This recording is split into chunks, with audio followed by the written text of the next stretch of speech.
Warning, I say a lot of bad words. If you're under 13, you probably shouldn't be watching this. This is a joke, right? This is a joke. Because, I told Lino... Shut up, Lino! Shut up! Metroid Dread, the game that they've teased for 20 years... fucking yikes, is now officially finished, and you can go waste your minimum wage income on it in a store somewhere, instead of buying, I don't know, food or illicit drugs or some shit. Now, this is just my personal opinion, I'm not trying to speak for everyone here, but Dread? It's pretty great. Those Emmys are absolute bastards, but them aside, Dread is easily the best Metroid game, honestly, since the original Metroid Prime. I don't think it's as good as Prime or even Super Metroid, but it's firmly up there as one of the best games in the series. Since Dread has gotten overwhelming acclaim and now has the most successful launch any game in the franchise has seen to date, I'm feeling pretty good about the future of Metroid, especially if Prime 4 also lives up to expectations. Whenever it comes out. It's weird to remember that even just 5 years ago, or I guess 6 years ago now, the future of Metroid looked bleak as hell with how little of anything Nintendo gave it, and how little of that Metroid fans actually wanted. Metroid seemingly went on Nintendo's back burner for the next several years, and that can largely be blamed on the critical and financial disappointment Metroid Other M. I feel that nowadays it's pretty common knowledge how infamous a reputation Other M has. It's universally seen as one of the worst games in the Metroid series, and it's arguably one of the most hated mainline Nintendo games, period. There's no shortage of people who have understandably ripped this game apart.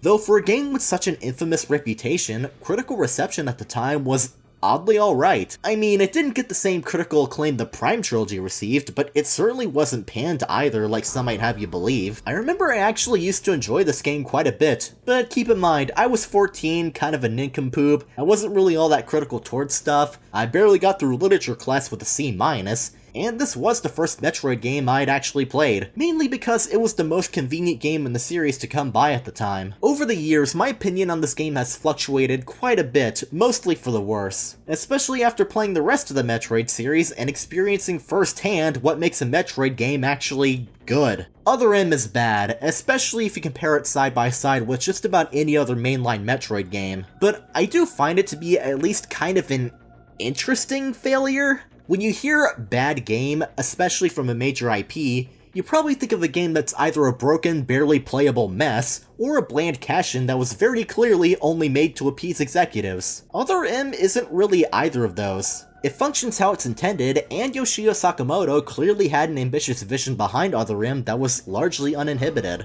Compared to the low points other franchises have reached over the years, Other M is nowhere near the worst I've seen. Hell, if you're talking to the right people, they might say it's not even the worst Metroid game. The issue is that a lot of this game's ideas, or at least their execution, drag the whole thing through the mud. I know this game's been beaten into the ground enough already, but I wanted to give my own analysis on this game that's hopefully less pessimistic now that any damage it might have done to the franchise is pretty much negated, and I do want to give credit where it's due for the things this game actually does alright, because there are things here that are genuinely good. With that said, let's rip the decade-old band-aid off now.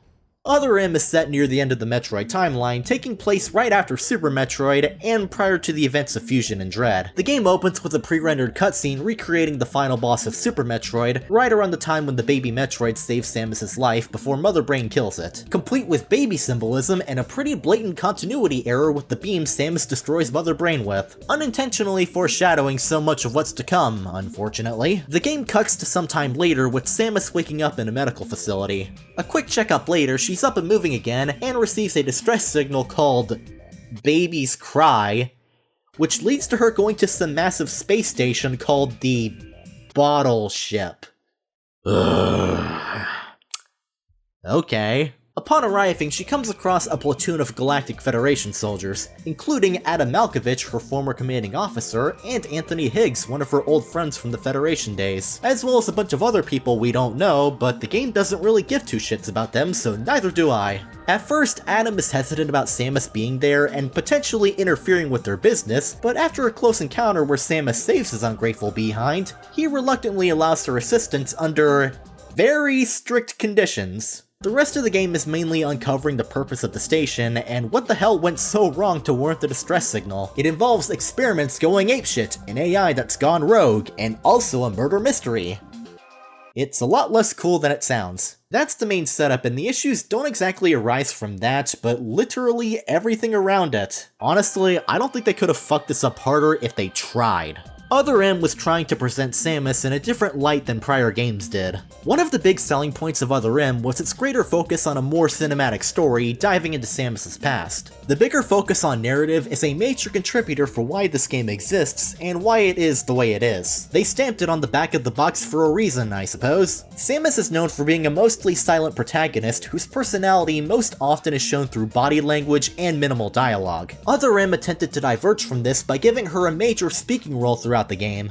I really wish they didn't because, oh my god, she will not shut up! Her talking out loud isn't the problem, oddly enough. It's the fact that she has internal monologues about everything. Whenever anything happens or a new plot point is shown off, it's then followed up by minutes-long sessions of Samus rambling about it in her head. This is supposed to help the player better understand Samus's perspective and who she is, but it doesn't work. It's a bizarre case where Samus talks a lot, but actually says very little. Most of her monologues are just explaining stuff to the player. Oftentimes, she literally just reiterates shit that we already saw unfold in the game just moments before.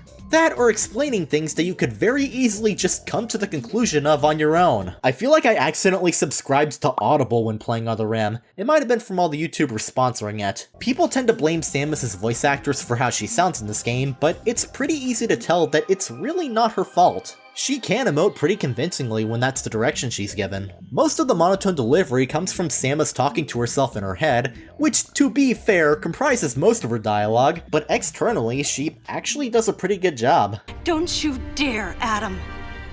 Let me go in. I'm the only one who has a shot against the Metroids.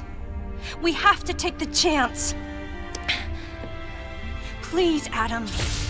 You have to trust me. You have to trust me, just give me a chance! What she's actually saying is stupid and impossible to take seriously, but this dialogue is just awful. Nobody could have made this work. The game uses monologues far more often as a crutch just in case you can't figure out what's going on, or the thematic intentions behind certain decisions, rather than something that actually gives meaningful characterization to Samus. It reminds me of the theatrical version of Blade Runner where Harrison Ford was told to talk over the whole film, and he very clearly didn't give the smallest shit. And also Katara's emotionless narration in that terrible Last Airbender movie. So few times did I ever feel like her monologues gave me a deeper understanding of her, because almost all she does is soullessly retell the plot in case you somehow missed it the first time. Even when they attempt to convey her perspective, it still fails because you're only told how Samus feels. There's nothing actually selling or demonstrating the emotion that's supposedly being felt. The dialogue is complete garbage because it's so obnoxiously overwritten. That information is not for an outsider. The word he so obviously chose, outsider, pierced my heart. No human would ever put those words together in a sentence that way. Nobody talks like this. This is a constant thing throughout the game, and it never lets up. This game is so afraid of you not getting it, or having your own conclusions or interpretations, that nothing is ever allowed to just speak for itself. This already destroys Other M from a narrative standpoint, and I haven't even touched upon how Samus is written as a character. I feel like the term character assassination is really misused a lot of the time, mainly by people who are just mad that a character made a bad decision even if it does make sense for them to do so. But that perfectly describes what Other M did to Samus. Holy mother of shit. While it's not the only narrative flaw in Other M, by any means, Samus's characterization by a mile is the most glaring. She's so oddly reserved and submissive. Everyone in the game acts so patronizing towards her despite all she's done for the galaxy, and she just takes it. She doesn't bite back, stick up for herself, knock anyone down a peg, nothing. Not very comfortable to watch, guys. It reminds me a lot of what I have to deal with at retail. Either she and the game just treat the other side like they're always in the right, or somebody else, typically a guy, has to stick up for her because she's too weak to do so on her own, I guess. She doesn't even seem that bothered by how she's treated in many of her endless monologues, which leads me to believe that she's entirely complacent about it, which, again, not very comfortable to watch, guys. Given how physically tough and tactical she is in actual gameplay, it's very jarring that she's almost nothing like this in the cutscenes. As a consequence, neither the player nor Samus herself have any kind of agency at any point throughout Other M, largely due to the authorization system. The authorization system is legitimately one of the dumbest ideas I've ever seen. What the fuck were they thinking with this?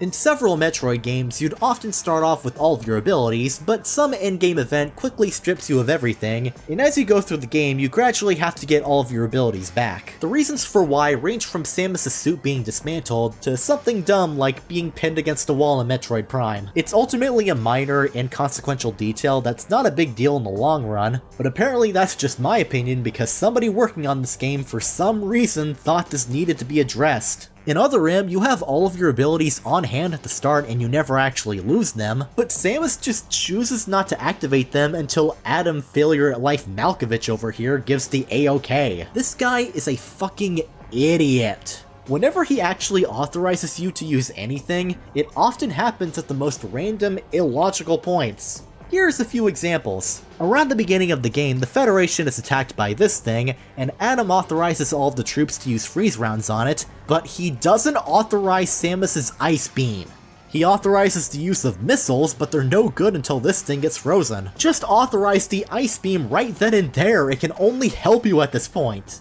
At a later point, Samus enters a volcanic sector, and for most of it begins baking alive because volcanoes are very hot areas. Adam waits until Samus gets to this boss before he authorizes the Varia suit. There's also several moments of Samus immediately being hindered by the absence of one of her abilities, but Adam just waits for a random and very arbitrary point before he finally lets you use the goddamn abilities you need. I'll go over how this affects gameplay later on, but in terms of narrative, it just adds so many more holes and frustrating moments. Rubbing salt in the wound is that this is the majority of communication that Samus and Adam have throughout most of Other M. It's just Adam calling to go, Samus, you're now authorized to let the player have a bit more fun. Their relationship is very poorly developed. What's sometimes shown between the two of them, but mostly told to us because this is Other M, is so surface level, and I really don't get much of an idea as to what makes the relationship more nuanced than a typical soldier taking orders from a commanding officer. At best, it's trying to make you believe that these two have an estranged camaraderie that's never even shown, and at worst, it feels super degrading to Samus. None of their dialogue or even vocal performances really sell anything related to this. There's not even an attempt to do something like radio comm chatter between Samus and Adam on their downtime. Adam just radios into Samus to authorize an ability. It's so damn basic. For one of the most iconic female video game protagonists, the way she's treated throughout the game is gross as hell if I'm being blunt. Which leads me to my next point. I'm gonna be spoiling Other M, just in case you care for some reason, so here's a timestamp to skip to. Close to the end of the game, Adam dies. It starts off with him shooting Samus and disrupting her power armor in the presence of a Metroid. Yeah, great fucking start. Then he starts mumbling off about how great Samus is, which kinda rings hollow given how terrible he's been to her for the whole game. Tells her that a bunch of Metroids are being experimented on and they're immune to cold, as if that's somehow something that Samus can't reasonably handle. And then he goes into that sector of the ship and detaches it from the inside, because apparently that's the only way to do so. If someone wants to detach the Metroid sector from the bottle ship, they literally have to go inside of it and die. The game spent so much time building up this really cool sounding final level with Metroids and shit, and it immediately just yanks it away before you even see what's inside, in the most ridiculous bullshit way they probably could have. Who writes a story this way? This is such a bad scene, and the only good thing it does is eject Adam Malkovich from the Metroid universe permanently. Adam Malkovich, you are stupid. Yes, I know, that's insulting, but it's also the truth. And you know what else is insulting? The most in-your-face and hammered-in symbolism you'll find in any piece of fiction written in human history. Metroid Other M's main narrative theme is that of motherhood. Samus' attachment to the baby Metroid, one of the women on the station having a motherly attachment to a rogue AI, the setting of the game being called the Bottle Ship, the Bottle Ship, the full title Metroid Other M being an acronym for mom, the subtitle Other M being an anagram for mother. Get it? I don't get it because I'm an idiot because I for some reason thought it'd be a good idea to play Metroid Other M in the year 2021. I need therapy! Along with whatever the fuck all this garbage is supposed to be, is a mystery subplot. Throughout the game, one of the Federation troops is secretly there to wipe away all traces and evidence of the crime scene. This involves killing off most of the other Federation troops and attempting to kill Samus. I'm assuming the culprit here works for Activision. This subplot feels like such an afterthought, I honestly don't know if it's even worth acknowledging. Samus unironically refers to this dangerous undercover assassin under the alias of the Deleter. That just sounds stupid already. That sounds more appropriate for like a cyber chase villain or something. For how much this game loves to beat you over the head with monologues explaining everything, it's very oddly vague about this entire plot point, and it expects you to pay attention and figure it out on your own. Other M, the game that spoon-feeds you every bit of information possible, also expects you to be smart enough to play detective and solve this case. Not that it really matters, all it really accomplishes is axing off all the disposable Federation guys that are really only here so that the Deleter subplot can actually happen. It's very oddly paradoxical like that. The culprit also dies unceremoniously. Spoiler alert, he's the guy with the mustache. And I only know he's the culprit because the game was so unclear about it that they needed to externally clarify who it was. Great job, guys. Great job. I've seen better murder mysteries playing Among Us with my friends. Ridley's in this game.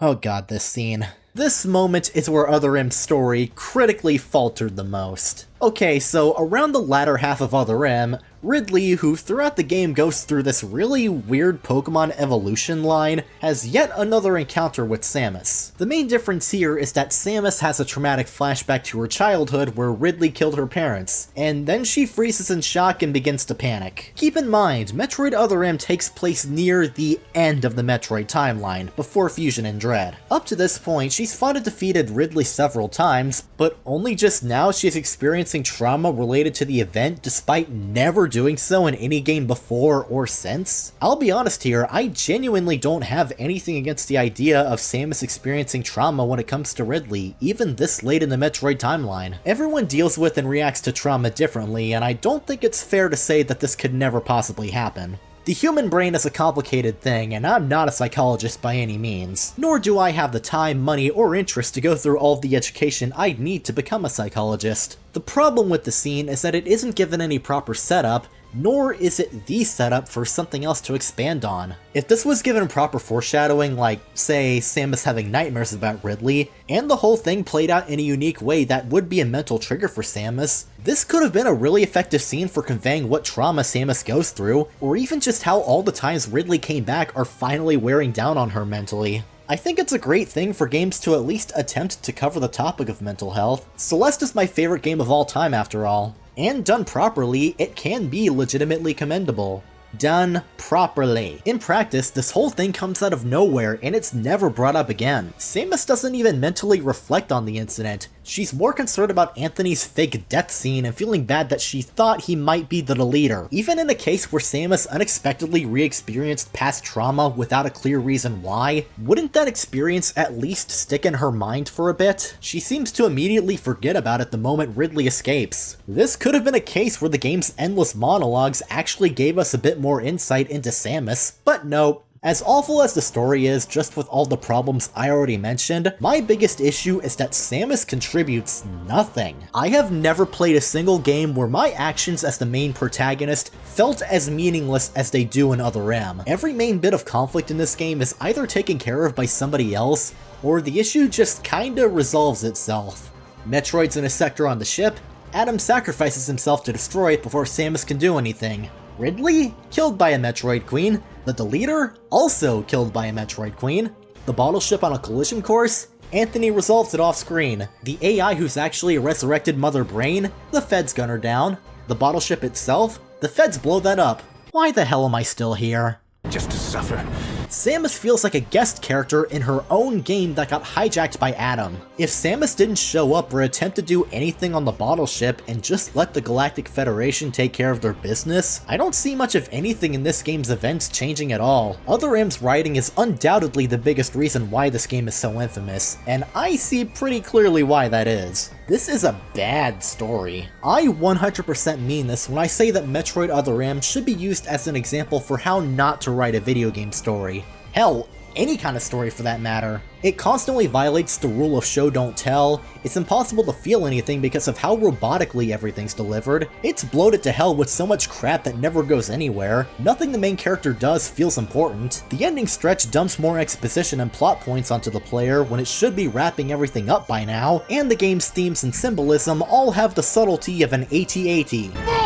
This fails on every level, and it feels better suited as a teaching tool for what pitfalls to avoid, instead of something that's actually enjoyable or meaningful. There are people who try to defend this story by citing the manga as having portrayed Samus in similar ways to Other M, but that doesn't really hold up as a strong defense to me. I shouldn't have to look at outside supplemental material that was never officially released outside of Japan, mind you, so that Other M's bad story maybe makes a little bit more sense. If Other M can't narratively make sense as its own self-contained story, that in and of itself is a major problem to me. Quite frankly, that goes for every series, regardless of medium. Gameplay is always going to be the most important part of a game for me, and ordinarily I am perfectly able to ignore a bad story. But with Other M, I'm unfortunately not able to because you can't skip the cutscenes your first time playing, and it directly affects the way Other M is designed as a video game. If you separate the game portion of Other M entirely from the story portion, and analyze the core gameplay and level design in an isolated vacuum,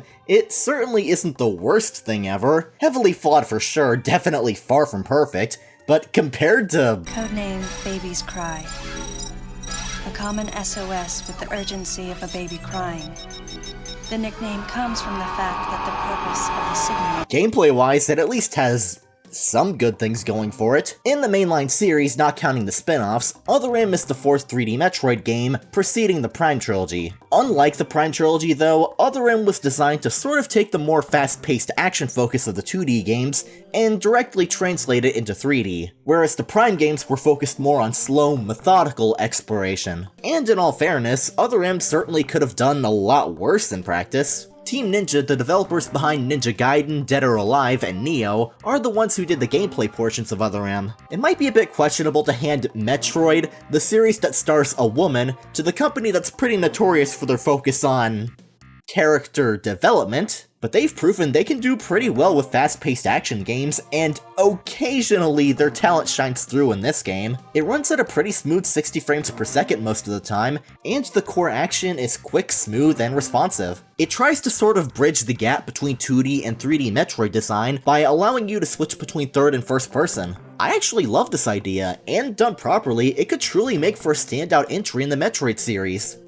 For good reasons. But there's one problem that ruins everything. When playing Other M, you need to hold the Wii Remote sideways, basically like an NES controller to control the game in third person, and you also need to point the Wii Remote at the screen to go into first person. This is a Wii game, a 3D Wii game, that you cannot control with a nunchuck. This means that you have to use the D-pad to move Samus in third person, which in a 3D game is so much less precise, and you cannot move her at all in first person. This causes so many problems because switching to first person makes you a sitting duck, and you need to go into first person because it's the only way to shoot missiles. You can only aim her arm cannon with the pointer while standing still, very unintuitively mind you. You have to hold down the B button to move the first person camera, and the sensitivity feels all sorts of wrong. If it wasn't for the fact that the game forces you to go into first person for puzzles and fights that require missiles or precise aiming, I would exclusively stick to third person because while that has its own issues, it feels way less bad at least. Samus's beam is your main attack, and like always, you can either fire off weak single shots or charge up the beam for a more powerful shot. Because of how Other M controls, precisely aiming this thing in third person is impossible, so it automatically locks onto enemies. Not really much they could have done to avoid having to do this, so whatever. Samus's moveset is also designed to resemble a more traditional action game, so she can perform finishers by jumping on top of an enemy, or running into a stunned enemy as long as she's charging up an attack. This adds a bit more to the basic combat, but not much. After a while of seeing Samus do some impressive acrobatic finisher on an enemy, they get old, and it's pretty evident that there's really not much to the system other than just repeatedly tapping the fire button. Your beam gets upgrades the more you go through the game like always, but it hardly at all changes much here aside from a stronger base attack.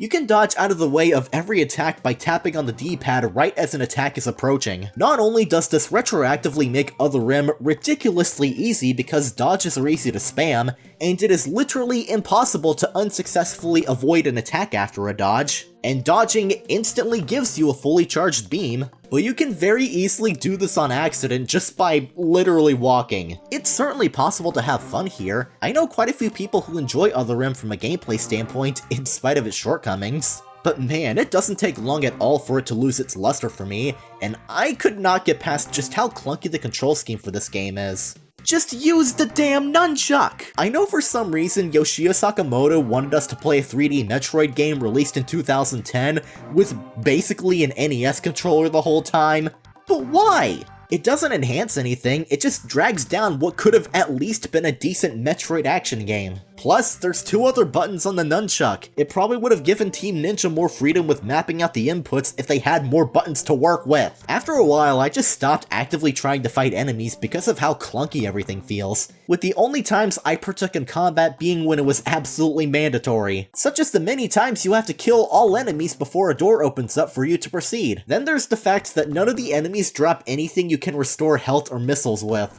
Other Rim has this weird concentration mechanic, where you stand still, hold the Wiimote upwards, and press the A button to refill all your missiles and a tank of health. 1 tank of health, at least without any upgrades. It takes a while standing still to restore your health, which obviously makes you easily prone to getting killed right then and there, and you can't even restore health unless you're in critical condition and can only take 1 or 2 more hits before getting a game over. This mechanic blows ass through a megaphone, and I would have very much preferred if enemies dropped health or ammo like in a normal Metroid game, and also the exact type of action game Other Rim is aiming to be like. This is all just stuff for how Samus controls and plays. There's even more to talk about when it comes to what's built around all of this. Unfortunately, a lot of it is not good. I can feel how shocked all of you are. Compared to every mainline Metroid game before and ever since, Other Rim is notably a much more linear title. Now, that's not a bad thing conceptually. Fusion, Prime 3, and even Dread to an extent are also linear compared to Super Metroid and Prime 1. The thing is that those games still retain all the elements of exploring and discovery that make a Metroid game feel like a Metroid game. You're still getting to see exotic new locales, find power-ups, and uncover hidden items at your own discretion for the most part. Whereas in Other Rim, you're constantly railroaded into one specified direction just about the entire time, with little, if any, opportunity to diverge from said linear path. So many times, this game locks every door that leads to some place that it doesn't want you to visit yet. It isn't even something like the door being blocked off because you need a new beam or missile upgrade most of the time, or even that you need to activate some switch or button or something to turn the door back on. The game, for no real reason, locks every door that doesn't direct you to where the plot requires you to go to advance further. Several times, a door immediately locks as soon as you enter a new room, which makes it impossible at that moment to backtrack and actually put your newly authorized abilities to use, gaining useful upgrades for things like health or missiles. Progress through Other Rim feels so restrictive because of this, and it feels like it was done this way because they were afraid the player would somehow get lost or stuck otherwise. You're essentially funneled from one terrible cutscene to the next terrible cutscene with no way to diverge from the main path, and that isn't fun for what's supposed to be Metroid. The whole authorization system doesn't make things any better. In fact, it makes everything kinda worse. The game literally will not let you use any ability until it conveniently tells you you're authorized to. Functionally, it still works the same as regular Metroid games. You're still technically unlocking suit upgrades and abilities, but the context for how you're obtaining them makes Other Rim just so much less satisfying. Obtaining or learning new abilities in a game will always be more satisfying than being told when you can or can't use the shit you have on hand. It's like if you played a Zelda game and you already had all of your items and abilities, but Link just chooses not to use one of them until he defeats a mini-boss. Technically, it works the same, but it doesn't feel the same.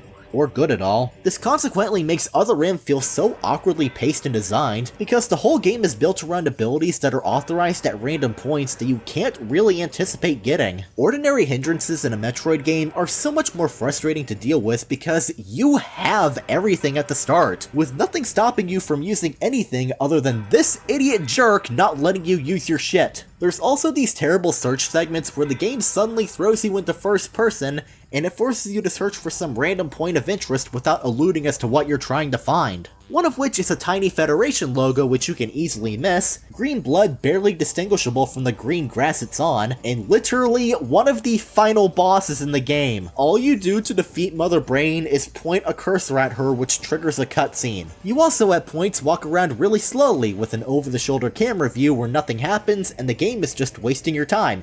Who put these here? It's a shame because there are bits and pieces of clever level design with all the hidden upgrades. They actually utilize your power-ups and abilities in interesting, clever ways. When going out of your way to find this stuff, Other M briefly almost feels like a Metroid game. The game is at its best during the epilogue. At this point, you have complete freedom to explore the bottle ship and round up all the collectibles you either missed or couldn't get to because Other M is the Final Fantasy XIII of the Metroid series. And the terrible story is just about over by now, so that's also a plus. Ain't that a scathing indictment? The game starts to get good after you beat it. That's a pretty common theme with Other M. There are legit flashes of what could have been a good Metroid game here and there. For how dumb the whole authorization system is, progression with your abilities throughout the game feels pretty on point for Metroid. Like other Metroid games, you go from being kinda weak at the start to an overpowered force of nature by the time you're nearing the end. And that at least feels really satisfying still. Having the gravity suit negate all hindrance underwater, the sheer power of the speed boost and shine spark,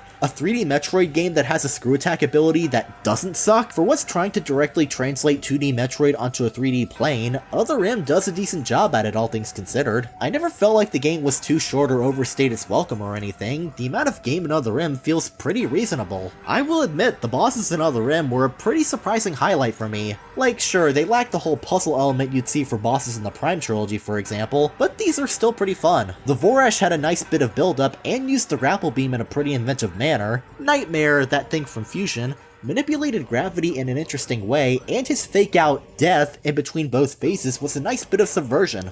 Ignoring all of the garbage preceding it, the Ridley boss fight was probably the biggest test of your raw combat skills in Other M, and it made use of the game mechanics in a fun way that's less easy to spam than the normal game. And the true final boss with Phantoon was chaotic as hell in a good way, making for an oddly high note for Other M to go out on. There's a couple duds here and there. This one bug nest thing was pretty forgettable. I freaking hate the Metroid Queen because all of a sudden you're now expected to know to use power bombs to nuke the thing, despite them never being authorized or used beforehand. Why? And Mother Brain.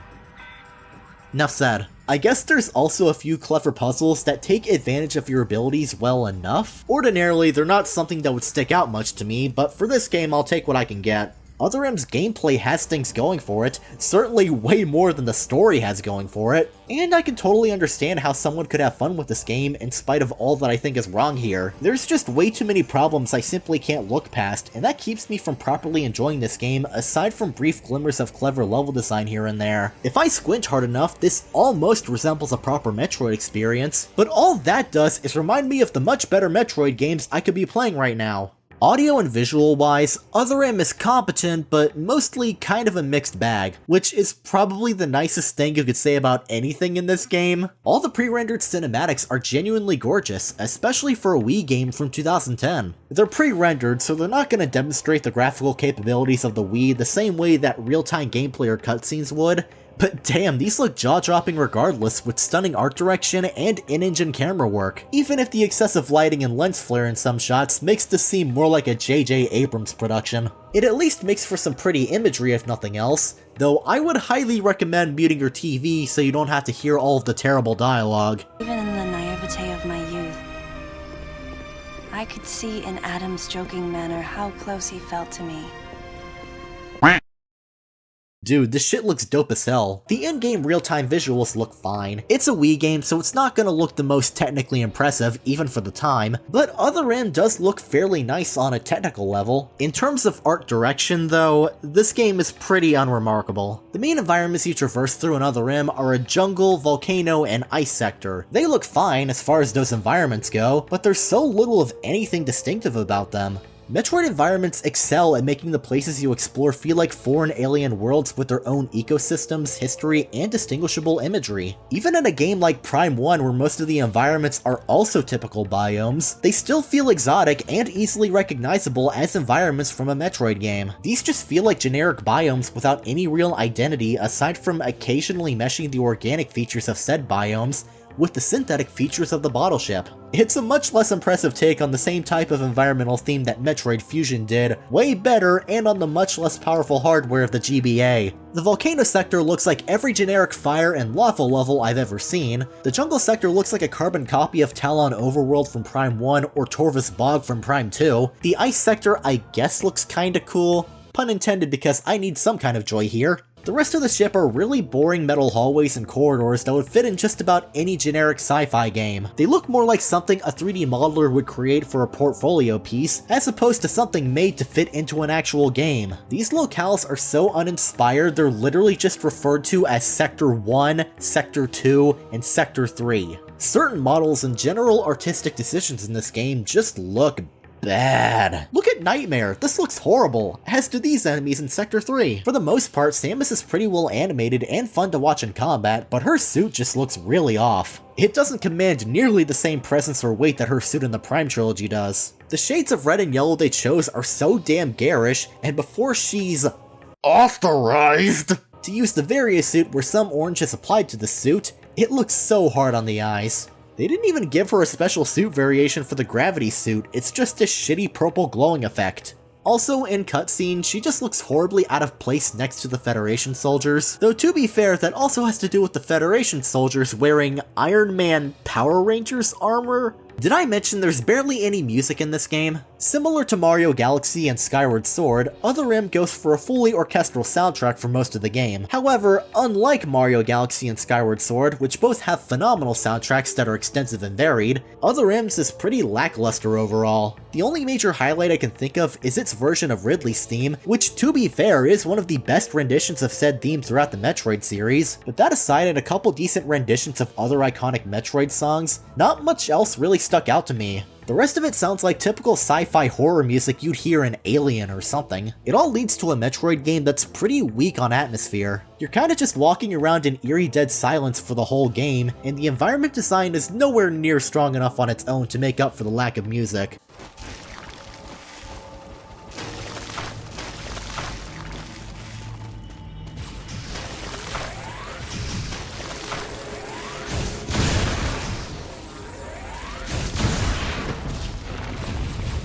Everything presentation-wise is not only subpar altogether, but it makes for a Metroid game that feels pretty, for lack of a better word, alien to the rest of the series. Which is tragically ironic in a way, since this is the Metroid game with the most amount of fan service and least amount of original standout assets, given that every enemy and most of the bosses are plucked directly from past games. This game built itself on trying to redefine Metroid as a series, while also having so little actual originality to offer. I said earlier that the visual style reminds me of a J.J. Abrams production. The same can also be said for the excessive and desperate use of fan service here. Other M is terrible. Not all of it, mind you, as it does have a good number of flashes in the pan throughout its runtime, but they're only fleeting glimpses of what could have been a good Metroid game. The good parts of this game aren't good or numerous enough, and the bad parts are fucking abysmal, and just sour the good parts by the sheer fact that they aren't in a better game than this. Believe me, I'd love to say that Other M is a fun game that just has a terrible story, but I can't even give it that personally. There's too many problems that come down to bad ideas, and talented devs being mandated to work on those bad ideas. I think now it's safe to say the damage Other M did to Metroid is just about negated, thanks to Samus Returns and Dread getting things back on track. But man, this was one embarrassing chapter in the series' history, and make no mistake, this did kill the franchise for a pretty long time. Metroid's always been one of Nintendo's more niche IPs, and Other M selling even less copies than what the series typically saw up to that point, along with its infamous and overall negative reputation, more than definitely put Metroid on ice for a bit. It's at least easier to have a less dire outlook on Other M and Metroid nowadays, which I'm thankful for, though that still doesn't make Other M any less fundamentally flawed. But for all its problems, I wouldn't be totally against Metroid attempting something similar to this game again. Without the awful story, that is. On paper, I do like a lot of what Other M tried to do, and in practice, it's far from being one of the worst games I've ever played or anything. I can picture a lot more of this game working with better design decisions, more original ideas thrown in, and just completely axing the authorization shit in general. I'm not expecting that to ever happen after how big of a fucking mess this game ended up, but theoretically, I'd be willing to give another attempt at this a go. At the very least, I can't picture it going any worse than what we already got. And with all that said, I believe that's a wrap. Thank you all for sitting all the way through this video. If you enjoyed it, please consider leaving a like, sharing, subscribing, and hitting the bell to be notified about future uploads. I'd appreciate the support. Next time, I'm gonna talk about a Japanese action-adventure game where you play as a wolf. The other one. Yeah, that's the one. Take care and thanks for watching, I'm out.